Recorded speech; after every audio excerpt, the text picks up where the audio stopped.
Embers of the Uncrowned is a brand new upcoming MMO that I did a dedicated video on, I think like a month and a half ago. They announced that they were holding a test phase soon for players interested. They previewed a beautiful trailer. And now, as of the 19th of May, 2026, they released a Q&A over on their Twitter. That's what I want to go ahead here and go over. Answering your questions, this is the Embers of the Uncrowned dev team. We're sorry we couldn't get to every question, and we appreciate your patience while we've been deep in Steam Next Fest demo prep. We've been reading everything you shared on Discord and across the community. Since things can still change before official launch, we didn't want to risk giving you information that turns out to be wrong. I appreciate that. So our answers here are based on what's confirmed for the demo build that you'll be playing soon. This is actually very good news. The game is in a state that we're going to actually have access to in the very near future. Now, this is regarding specifically demo access. When can we play the demo? When is soon? We're getting there. You'll be able to play the demo at Steam Next Fest starting June 15th. That's less than a month away. When can we sign up for the beta alpha test? We don't have a separate alpha or beta test to announce right now. Our focus at the moment is on the demo, which you'll be able to play soon. Can you play with your friends? Yes, as long as your friends choose the same realm, you can play together. Co-op content includes raids, arena, and PvP, and open field activities. That's fantastic. I cannot wait to actually play this and stream it for all of you. Now, concerning the platforms, the regions. Can you play in C and Latam? There are no plans for a dedicated server at either of these regions. You can run the game in 4K, and DLSS is supported. It looks like the game is going to be maybe available on the Nexon launcher at some point, which means I guess Nexon's connected to the game. Concerning their identity, will the game be closer to Lost Ark or sort of like Path of Exile, or more like WoW and Final Fantasy XIV? EOTU's combat is built around basic attacks and skill combos with dodging and movement to avoid incoming damage.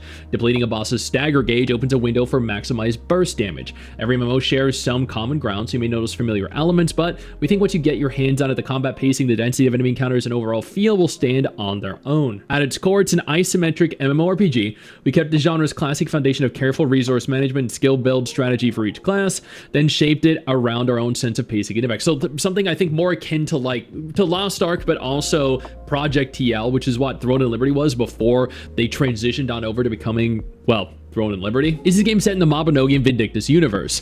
It has its own universe, original universe. It's a completely separate game, unrelated to Mabinogi or Vindictus.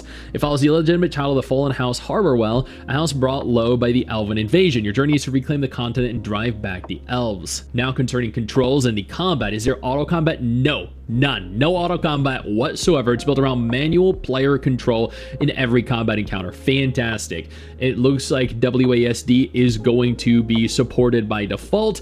Both click to move and skill key customization is going to be supported. You can freely rebind most keys. Skills and attacks land on whichever target your cursor is hovering over. The default view is isometric, but certain content will open up a more dynamic camera angle. That sounds good.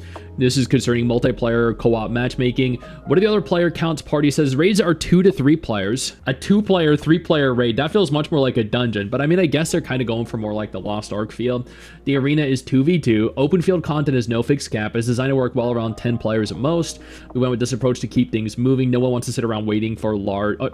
I mean, in World of Warcraft, you definitely do. You go out in the world and you can sit there waiting for like a full 40-man squad. The demo includes 2 to 3 player raid dungeons, but we're planning lighter dungeons that can be cleared solo by official launch. So they're offering solo alternatives for players that don't want to play an MMO as an MMO. Is there a matchmaking system? Yes. Matchmaking is available for raid content and for the arena. Sounds good. Can players see or interact with each other? In the demo, you can communicate with other players through chat and emotes. More interaction features are in the works and will be expanded for the official launch. That also sounds very good. Now, concerning PvE, endgame, and progression. EOTU is still in development, so the full picture of endgame content is something that we're still working through. What we can say is progression, farming, and endgame rewards will all be obtainable through raid and PvE content, and there will be no rewards locked exclusively behind PvP. So I know some people will be happy with that, but some people that want to be rewarded for PvP and have PvP exclusive rewards are going to be upset with that. Will there be a pity system, or do we need to farm for endgame items? Endgame progression centers on gear farming and enhancement alongside skill gems that enhance your skills. Gear enhancement is tied to your house's growth. Your enhancement cap shifts as your house develops, so managing your house and farming resources go hand in hand. Higher tier skill gems drop from higher difficulty raids. Each skill tag has a range of applicable options, and the combinations can lead to more meaningful differences in how your build comes together. I like build complexity and build originality, so you can kind of tweak the build of your character to better suit your own style. How deep will the skill system be? The talent system is our skill tree. Depending on how you develop your traits, you can unlock new skills or completely change the property and form of existing ones, further tying into the character and class depth and originality. On top of that, skill gem combinations let you shape each skill's efficiency and direction. Each class has two main skill trees rooted in different properties, and the skill you choose to build around within those will significantly change how you play. Passive skills also need to be equipped through active selection, not just picked up passively. So there's going to be a lot of depth to your character. This is going to be very interesting. Will there be daily, weekly quests? Some daily missions are in the demo, but we haven't put in heavy time consuming constraints. Play at your own pace during the demo period, but there will be at launch, I'm assuming them. Now concerning PvP, this may deter some people. Yo, I don't mean to interrupt the video, but I need to take a moment here to thank all my incredible patrons over on Patreon whose support continues to allow for me to do regular videos like this every single day on this channel. Thank y'all so much, including our YouTube channel members. You guys mean the world to me. So do you guys as viewers as well. Now, without further ado, let's continue. In the upcoming demo, you'll be able to take on world bosses alongside other players. That said, there will be no open world PvP in the demo build, which does not mean that there won't be open world PvP in the final build of the game.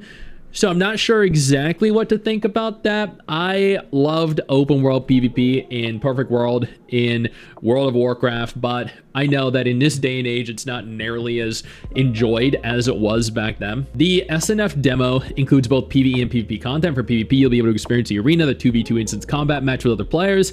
Guild content will not be in the June demo. The guild system is planned for global launch, and we'll share more when we're closer to that. So global launch, we might not get the guild feature even in future test phases then. In the SNF demo, PvP takes place exclusively in the arena. It runs in a separate instance zone with no penalty for losing. Your equipped gear serves as your base stats, but an adjustment system will be applied to significantly narrow the gap between players. But it doesn't actually balance gear, which means that people with better gear will always have that statistical advantage. We're also looking at broader PvP content for launch, more on that when we're ready. I wonder what kind of PvP content they're planning. Open world PvP, maybe PvP zones? As mentioned above, PvE rewards will not be locked behind PvP. There are no cases where you'd be forced into PvP to obtain something that isn't available through PvE. The detailed design of open world PvP is still in development. Oh, so they are planning open world PvP. Interesting.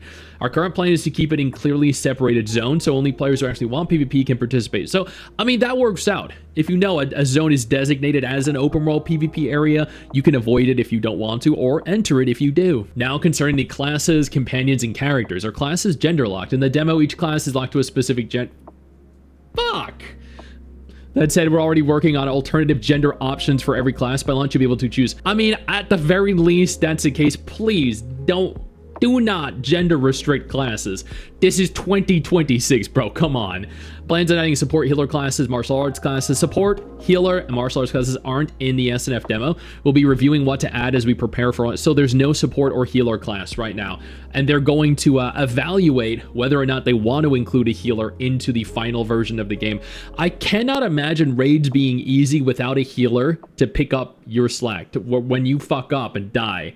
Or when you mess up and you stand in that puddle and take exorbitant amounts of damage, the healer healing you. Like, I cannot imagine not having that healer there to save your ass. Let's be real. Healers are imperative when it comes to dungeons and raids. Not implementing them is an unusual choice unless they're going to provide a degree of self-sufficiency for different characters, different classes. The demo does not include any bow or firearm classes, but we do have plans to add something similar down the line.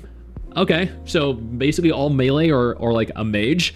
Companions are trusted allies who travel through the story with you. They fight alongside you in quests, grow as you grow, provide meaningful support in combat. As your bond with the companion deepens, you'll unlock dedicated quest settings. So they're going to be AI companions that help you out in the world if you don't have any friends.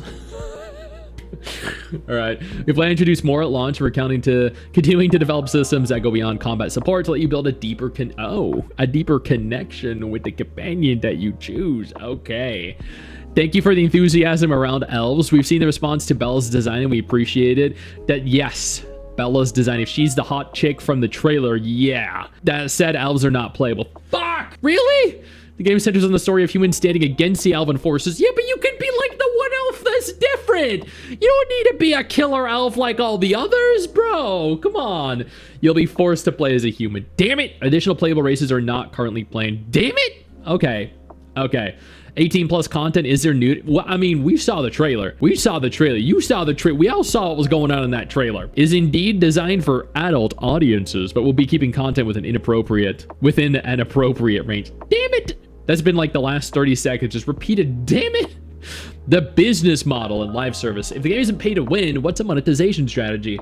Embers of the Uncrowned will not sell paid items that affect character growth. All gear, progression elements, and consumables will be obtainable purely through gameplay. Monetization will center on cosmetics, and honestly, Where Winds Meet has proven that this is a completely viable method of monetization. Costumes with multiple parts and dyeing options, mount items. We're also planning a season pass that may include convenience features and limit convenience features. EOTU offers deep cosmetic customization to support this. Costume dyeing is not in the demo yet, but it is planned for a later build.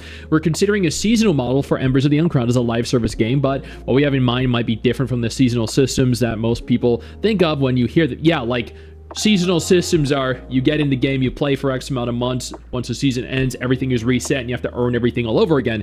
This way, they don't have to put as much effort into actually developing new content because they can just reset it and introduce some new content, but it'll essentially require you to regrind everything from the ground up all over again.